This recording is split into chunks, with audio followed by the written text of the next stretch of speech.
आता पुढची मोठी बातमी बघूयात। कर्जतमधून कर्जत जामखेडमध्ये पूर्वनियोजित कटाचा बळी ठरलो असा खळबळजनक आरोप भाजप उमेदवार राम शिंदे यांनी केलाय। कौटुंबिक कलहादरम्यान काही करार झाले, त्याचा प्रत्यय कर्जत जामखेडमध्ये जाणवला असाही त्यांनी आरोप केलाय। पराभवानंतर बोलताना राम शिंदे भावूक झाले होते।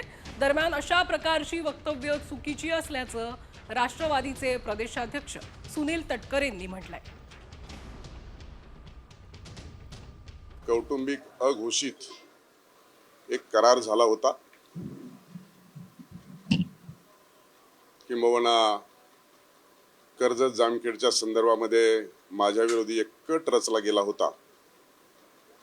त्याचा मी बळी ठरलो, त्याचा आज प्रत्यय आलेला आहे।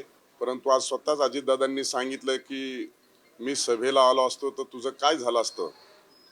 याचा अर्थ हा नियोजित कट होता, त्यात माझा बळी गेला। अशा पैचं वक्तव्य करणं हे सर्वथा गैर आहे।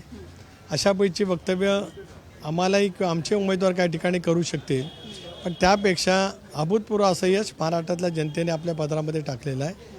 त्या यशाचा शांतपणाने स्वीकार करत आपण पुढे जाण्याची आवश्यकता आहे। ते पुढे जाणं सर्वांच्या हिताचं आहे।